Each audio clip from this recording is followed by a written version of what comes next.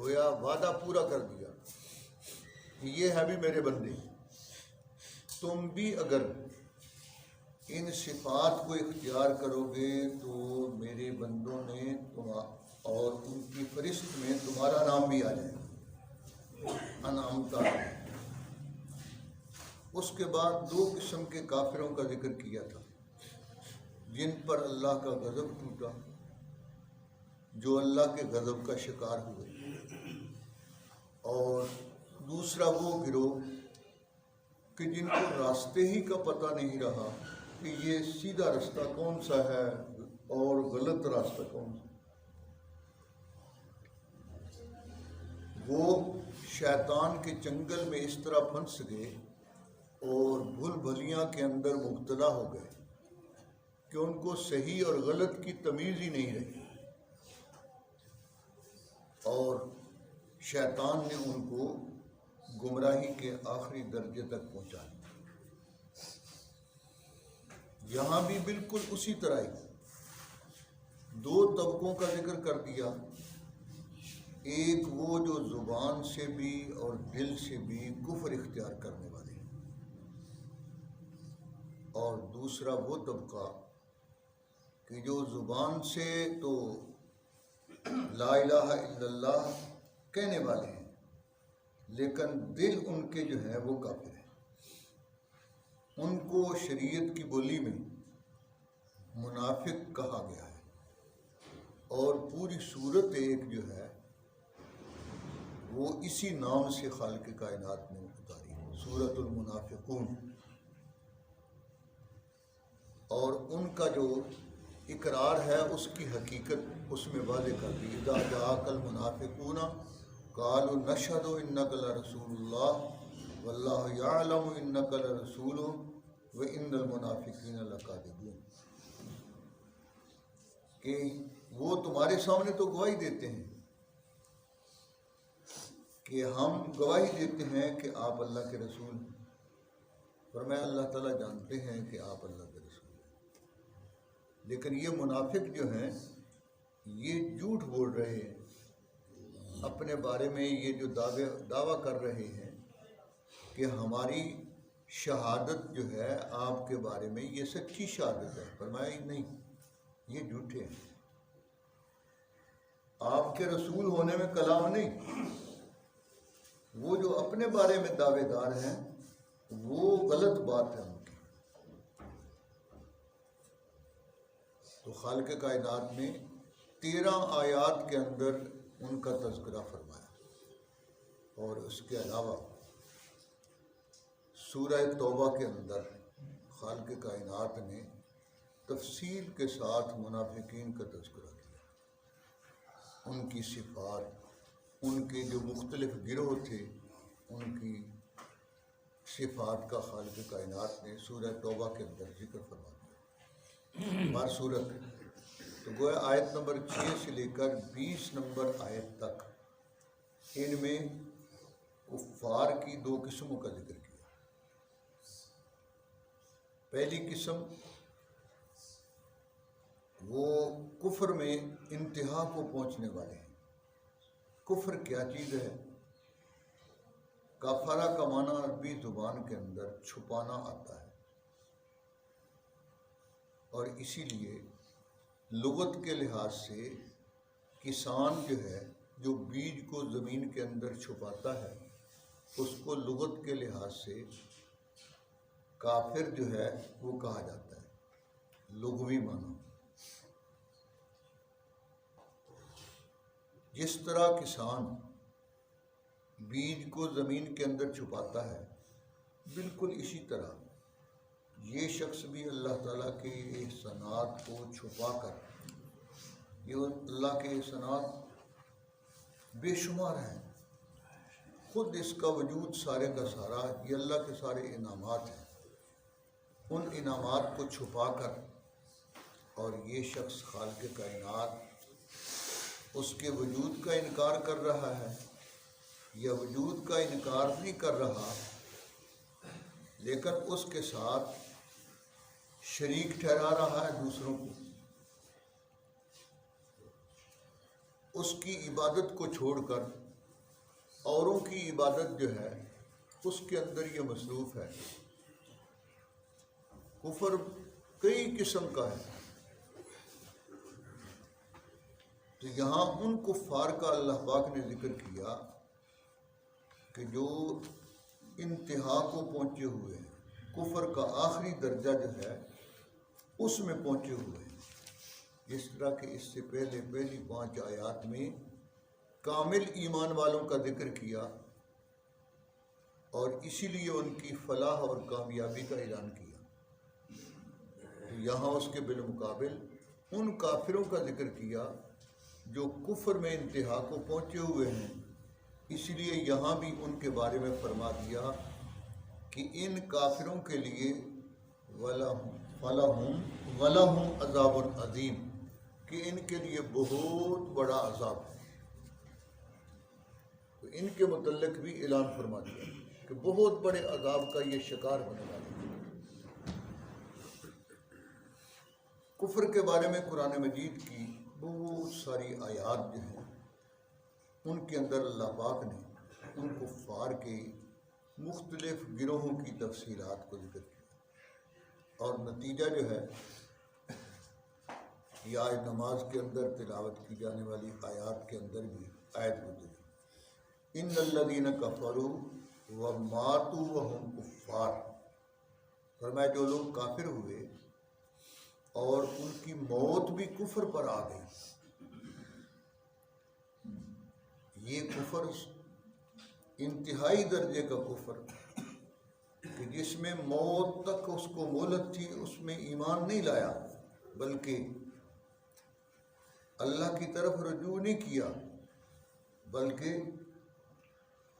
وہ اپنے اس کفر پر ڈٹائی پر قائم رہا۔ کفر کی عام طور پر وجہ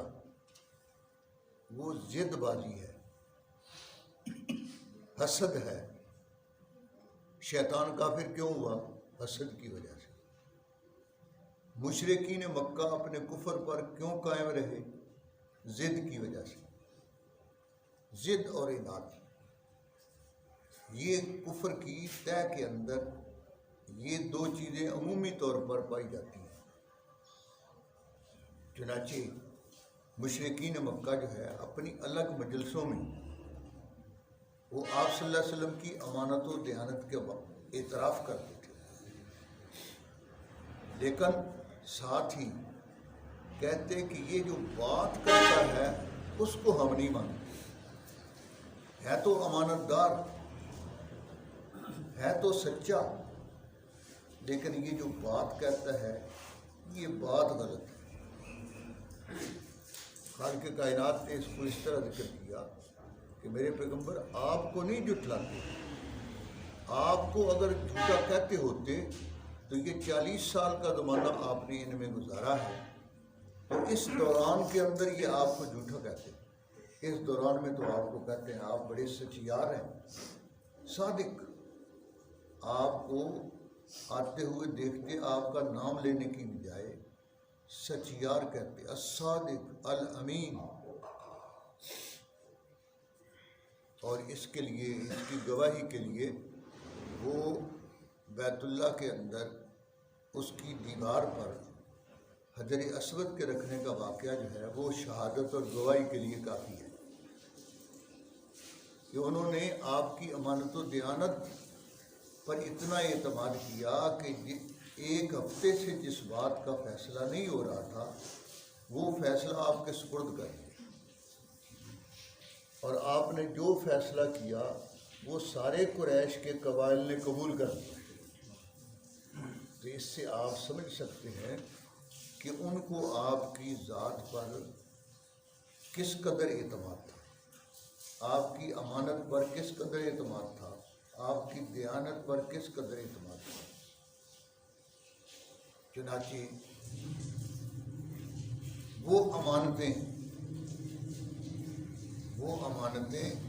جو آپ صلی اللہ علیہ وسلم نے ہجرت کی رات کو جناب علی مرتضیٰ رضی اللہ تعالیٰ عنہ کے سپرد کی،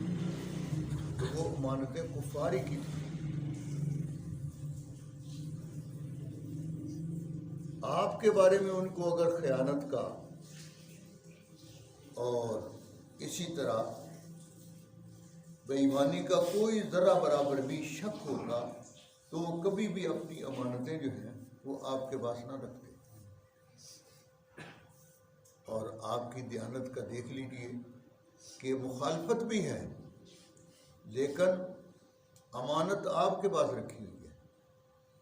وہ سمجھتے تھے کہ آپ اس کے اندر ایک ذرہ کے برابر بھی خیانت کرنے والے نہیں ہیں. تو قرآن مجید میں خالق کائنات فرمایا میرے پیغمبر یہ آپ کو نہیں جھوٹا کہتے، یہ اللہ کے کلام کو،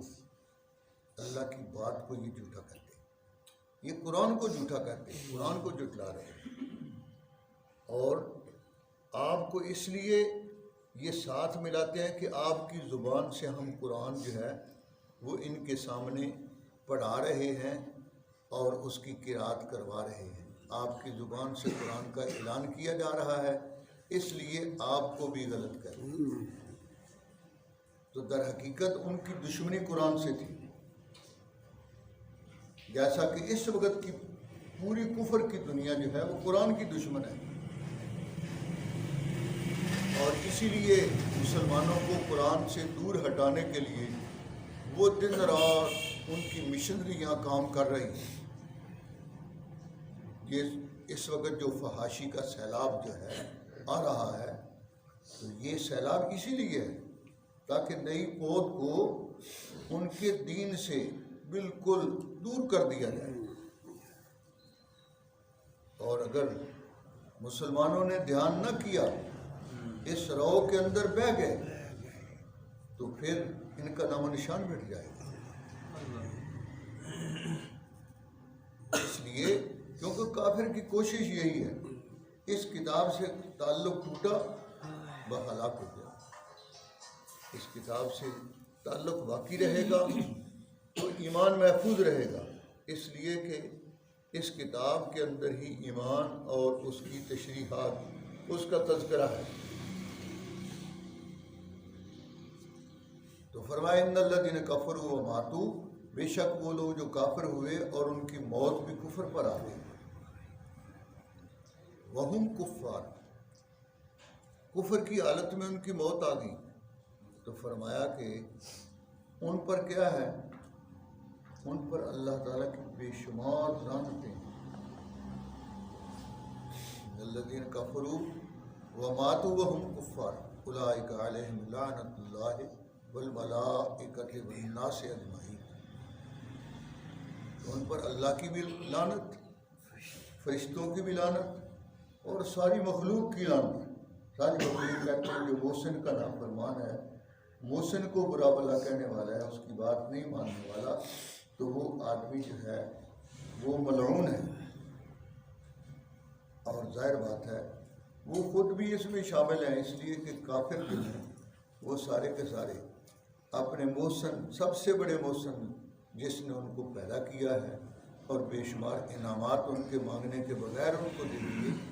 وہ اس کا انکار کرنے والے اور اس کی باتوں کو ٹھکرانے والے. تو کفر کیا ہے کہ اس نے اللہ تعالیٰ کے احسان کو چھپا دیا. خالق کائنات نے عالم دنیا کے اندر حضرت آدم علیہ السلام کو جب اتارا گیا زمین پر، تو اس کے بعد عرفات کے قریب وادی نعمان کے اندر آدم علیہ السلام کی پشت سے ان کی ساری اولاد کو نکالا اور ان کو شکلیں دی جو اس موقع کے مناسب تھی. اور پھر ان کو فرمایا الستو بربکم، تو سب نے اقرار کیا بلا انت ربنا، کیوں نہیں آپ ہمارے رب ہیں. تو معلوم یہ ہوا کہ ایمان جو ہے یہ فطری چیز ہے، انسان کی فطرت کے اندر ڈالی گئی ہے. پھر دنیا کے اندر یاد دہانی کرانے کے لیے اللہ پاک نے اپنے پیغمبر بھیجے اور اپنی کتابیں بھیجی. ان کے ذریعے سے یہ اقرار جو ہے اس کو یاد دلایا۔ اب جنہوں نے اس اقرار کی یاد دہانی کی طرف بھی کوئی توجہ نہیں دی اور اس اقرار کو بھلا دیا، چھوڑ دیا اور شیطان کے جنگل میں پھنس گئے، تو انہوں نے گویا اپنے محسن کے، سب سے بڑے محسن کے احسان کو رد کر دیا۔ اس لیے ان کی سزا لازماً ہونی چاہیے۔ اسی کو کفر کہا جاتا ہے۔ خالق کائنات نے گویا فطرت کے اندر بھی اپنی ذات کا اقرار جو ہے وہ ڈال دیا، اور اس کے لیے پہلے ہی دن جو ہے اللہ تعالیٰ کسی کو کے دل پر مور نہیں لگاتے۔ شیطان دیکھو، شیطان جس کا نام ابلیس ہے، یہ کتنا عرصہ تک عبادت کرتا رہا، عرصہ دراز تک عبادت کرتا رہا، اور پھر خالق کائنات نے اس عبادت کے دوران ہی کے اندر امتحان لیا، اس کا یہ فیل ہو گیا۔ خالق کائنات نے امتحان، یہ کفر یہی ہے کہ اس کو اللہ جل شانہ نے اپنی صفات کا بھی علم دیا۔ ان صفات کے علم سے چاہیے یہ تھا کہ وہ اللہ پر ایمان کو اور اس کے حکموں کو سامنے رکھتا، لیکن اس نے امتحان کا جو پہلا ہی سوال تھا اس کے اندر وہ ناکام و نامراد ہو گیا۔ اس سے معلوم ہوتا ہے اتنا عرصہ جو عبادت کرتا رہا تو اللہ تعالیٰ پہلے ہی دن جو ہے اس کے دل پر مہر نہیں لگاتی۔ یہ مہر تو آخر میں لگتی ہے۔ آدمی جب گناہ کرتا ہے، حدیث میں آتا ہے کہ اس کے دل پر ایک سیاہ نقطہ پڑتا ہے، اور پھر جو گناہ جو ہے کرتا چلا جاتا ہے وہ سیاہی بڑھتی چلی جاتی ہے، تاکہ ایک وقت وہ آتا ہے کہ جب وہ گناہ کو پھر گناہ ہی نہیں سمجھتا، گناہ کو اچھا کام سمجھ کر وہ کرنے لگتا ہے اور گناہ کا عادی ہو جاتا ہے، جس کے نتیجے میں اس کا دل سیاہ ہو جاتا ہے۔ اور جب دل سیاہ ہو جائے تو اس کو قرآن عزیز نے فرمایا کلا بران علی قلوبہم علی ما کانوا یعملون، ان برے عملوں کی وجہ سے ان کے دل پر زنگ چڑھ گیا۔ اب زنگ جو ہے اس کے بعد دوسرا درجہ جو ہے وہ تباہ کا ہے، کہ ان کا دل جو ہے وہ سچی بات کو قبول کرنے سے بند ہو گیا، اور اس کے بعد یہ آخری درجہ جو ہے مہر کا ہے، کہ اب ان کے دل کے اندر کفر اس قدر پکا ہو گیا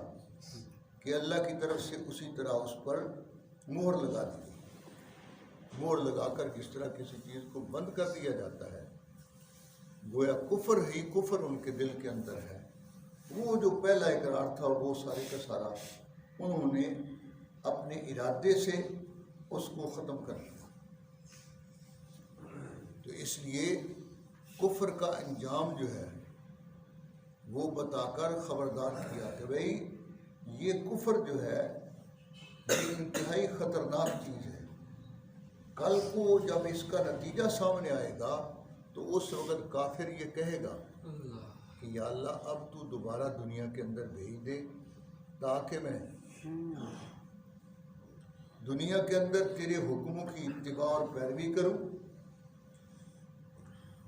اور تیرے پیغمبروں کی بات کو مانوں اور پھر تیرے جو ہے رحمتوں کا حقدار بن جاؤں۔ تو خالق کائنات کی طرف سے جواب یہ ہوگا کہ بھی یہ تو بات کی ایک بات ہے جو تو کر رہا ہے، اگر تجھے دنیا کے اندر دوبارہ بھیجا جائے اور تیری عمر لاکھوں سال کر دی جائے، لاکھوں سال بلکہ کروڑوں اور اربوں سال کر دی جائے، تب بھی وہی کرے گا جو تو پہلے کرتا رہا۔ اس لیے کہ وہ اتنی عمر دے کر تمہیں آزمایا تھا اور تیرے سامنے تھی صحیح اور غلط بات، یہ دونوں رستے تیرے سامنے تھے، اور صحیح بات کے بارے میں تمہیں بتا دیا تھا کہ یہ صحیح رستہ ہے، اس کا نتیجہ جنت ہے، اور یہ غلط رستہ ہے، اس کا نتیجہ جہنم ہے۔ تم نے اپنے لیے غلط راستہ اختیار کیا، اب دنیا کے اندر بھیجا نہیں جا سکتا۔ لو ردوا لعادوا لما نہوا عنہ، اگر تمہیں لٹا دیا جائے دوبارہ دنیا میں تو وہی کچھ کرتوت کرو گے جو پہلے کرتے رہے۔ اس لیے اب دنیا میں واپسی کا تمہیں کہہ دیا گیا تھا کہ بھی دنیا میں واپسی نہیں ہے، جتنا عرصہ تمہیں دیا بس وہ آزمائش کا امتحان حال ہے، وہ دنیا وہی گزارنا ہے۔ وہ تم نے اگر نافرمانی کے اندر گزارا تو بس اس کے امتحان حال سے نکلنے کے فوراً بعد ہی تمہیں تمہارا نتیجہ مل جائے، اور بلکہ جب آدمی پر موت آتی ہے، اس دنیا سے چلنے لگتا ہے، تو اعمال نامہ اسی وقت اس کے گلے میں ڈال دیا جاتا ہے۔ وہ جو فرشتے نے دستاویز لکھی ہوتی ہے، یہ دستاویز اس کے گلے میں ڈال دی جاتی ہے، اور اس کے بعد قیامت کے دن وہ فرشتہ اس دستاویز کو اللہ کی بارگاہ پیش کرتے ہیں، اور وہ جو نامہ عمل ملے گا، ساری جتنی بھی مخلوق ہے اس کے جتنے بھی اعمال نامے ہوں گے، تو وہ اعمال نامے وہ تو ایسا مختصر ہوں گے جیسے ایک کاغذ پر گوشوارہ سال کا بنا ہوتا ہے، ایک ہی صفحے پر، ادھر پوری کاپی بھری ہوئی ہے، لیکن جو گوشوارہ ہے وہ اس کے آخر کے اندر وہ ایک ہی صفحے پر ہوتا ہے، ایک ہی صفحے کے تھوڑے سے حصے پر ہوتا ہے، بالکل اسی طرح وہ نچوڑ ہے، اور وہ عرش کے نیچے اعمال نامے جو ہیں وہ ساری مخلوقات کے جنوں اور انسانوں کے جمع کر کے پھر اللہ تعالیٰ مسیرہ ہوا کو حکم دیں گے، وہ ڈاکیا ہے اللہ پاک کا، اور وہ ساری ڈاک تقسیم کرے۔ ہر ایک کا نامہ عمل جو ہے اس کے کسی کے دائیں ہاتھ میں، کسی کے بائیں ہاتھ میں، بس وہ علامت ہوگی اس بات کی کہ یہ شخص کامیاب ہے اگر دائیں ہاتھ میں نامہ عمل مل گیا۔ وہ چٹھی آتے ہی پتہ چل جائے گا، اور اس کے چہرے پر جس کے دائیں ہاتھ میں ملے گا تو چہرے پر اتنی خوشی ہوگی کہ اس کے چہرے سے ہی ظاہر ہو جائے گا یہ شخص کامیاب ہے، اور وہ اچھلتا پھرے گا اور کہے گا پڑھو جی یہ کیا لکھا ہے، پتہ تو ہوگا کیا لکھا ہے، ہاؤ مکرو کتابیہ، لو یہ میرا نامہ عمل پڑھو کیا لکھا ہے، کتنے نمبر آئے، فرسٹ پوزیشن ہے یا سیکنڈ ہے یا تھرڈ ہے، بہرحال کامیابی کے نمبر جس کو بھی مل گئے، جس پوزیشن میں بھی گیا کامیاب ہو گیا، فیل نہیں ہوا، تو وہ خوش پھرے گا۔ اس طرح جتنے اعلیٰ نمبر ہوں گے اتنے ہی زیادہ خوش ہوگا، اور جس کا نامہ عمل اس کو بائیں ہاتھ میں ملے گا تو اسی وقت غم کے پہاڑ اس کے اوپر آ گریں گے، اور اس کا چہرہ اسی وقت ہی سیاہ ہو جائے گا، غم کی وجہ سے غم کے بادل اس کے چہرے پر چھا جائیں گے، بس بھی اب خیر۔ اللہ سے دعا کرو کہ اللہ پاک یہ نامہ عمل جو ہے ہمارے دائیں ہاتھ میں نصیب فرمائے۔ تو یہ مہر لگ جانا جو ہے دل پر، اور مہر لگ جانا کانوں پر، کیونکہ دل اور کان میں ساری اطراف سے چیزیں آتی ہیں، اس لیے ان کے اوپر گویا مہر لگ گئی، کفر اس کے اندر وہ بند ہو گیا، اب یہ کفر نکل نہیں سکتا۔ اور دیکھ لو مشرکین مکہ کا کفر، یعنی ابو جہل جیسے جو لوگ ہیں، یہ ان کے بارے میں فرمایا کہ جن کو توبہ جو ہے وہ نصیب نہیں، آخری لمحہ ہے، حضرت عبداللہ بن مسعود اس کی چھاتی پر بیٹھے ہوئے، اس کا سر کاٹنے کے لیے. اور پتہ ہے کہ ابھی میں دنیا سے رخصت ہو جاؤں گا تو کہہ رہا ہے کہ کس کو کامیابی ہوئی. تو حضرت عبداللہ بن مسعود نے فرمایا کہ اللہ نے تمہیں اور تمہاری پارٹی کو ذلیل کیا اور حضرت محمد صلی اللہ علیہ وسلم کو اللہ تعالیٰ نے کامیاب کیا. اور کہنے لگا مجھے بڑا افسوس ہے کہ آج میرا سر جو ہے وہ ایک بکریاں چارنے والے کا بیٹا جو ہے وہ میرا سر کاٹ رہا ہے. کاش کہ کوئی بڑا بہادر اور سردار جو ہے وہ میرا سر کاٹتا. یعنی دیکھو کفر پر اتنا پکا ہے, موت کے غرغرے میں مبتلا ہے, لیکن اس کو اپنے کفر پر جو ہے وہ اتنی پختگی ہے کہ اس وقت بھی وہ وہی کافرانہ باتیں کر رہا ہے. یہ وہ لوگ ہیں اس طرح کے کہ جن کا ایمان کی طرف آنے کی کوئی امید نہیں, تو ان کے دلوں پر مہر لگتی ہے. جیسے شیطان لعین کے دل پر بھی مہر لگ گئی, اب وہ ایمان کی طرف نہیں کبھی لوٹے گا, کفر پر ہی اس کی ہلاکت ہوگی. اور اسی لیے آپ صلی اللہ علیہ وسلم نے فرمایا کہ بھی مات فرعون هذه الامہ, اس امت کا فرعون ابو جہل جو ہے وہ مر گیا. جب وہ مرا ہے نا تو آپ نے یہ بات فرمائی کہ اس امت کا فرعون مر گیا. اور یہ فرعون بہادر تھا اس فرعون سے, اس لیے کہ وہ فرعون آخری لمحے میں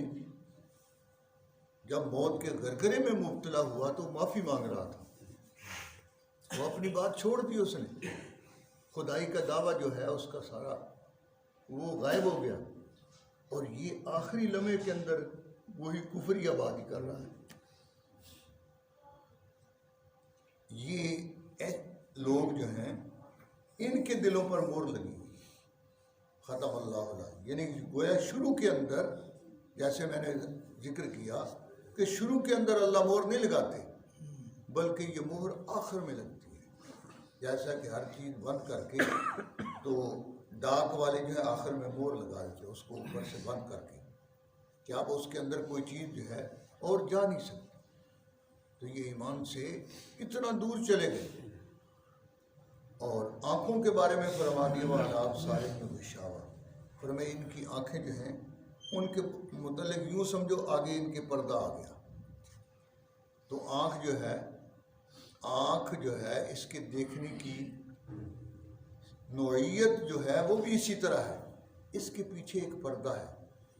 اس پردے میں جب تک جو ہے وہ دیکھنے والی قوت جو ہے وہ باقی ہے تو یہ پتلی جو ہے اس وقت تک چیزوں کو دیکھتی ہے. اور جب وہ پردہ خراب ہو جاتا ہے تو بس آنکھ صحیح ہوتی ہے, پتلی بھی صحیح ہوتی ہے, لیکن وہ پردہ خراب سکرین جو ہے پیچھے سے وہ خراب ہو جاتی ہے تو بس آنکھ وہ بن ہی نہیں سکتی. ڈاکٹر کہتے ہیں کہ بس بھی وہ پردہ جو ہے وہ اکھڑ گیا, وہ پردہ جو ہے خراب ہو گیا, اس لیے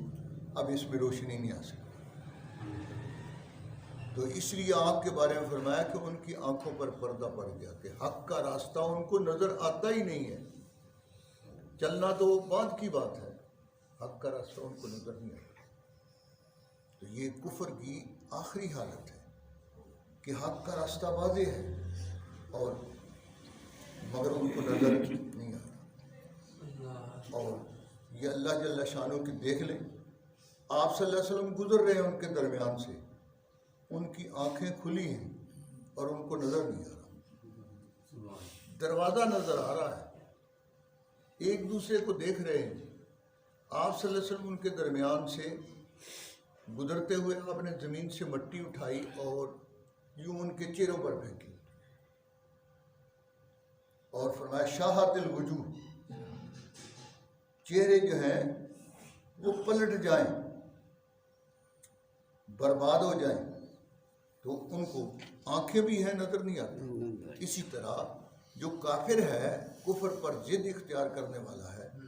تو اس کو راستہ سیدھا موجود ہے, صراط مستقیم, مگر اس کو نظر نہیں آتا, اس کی نگاہ بند ہو گئی.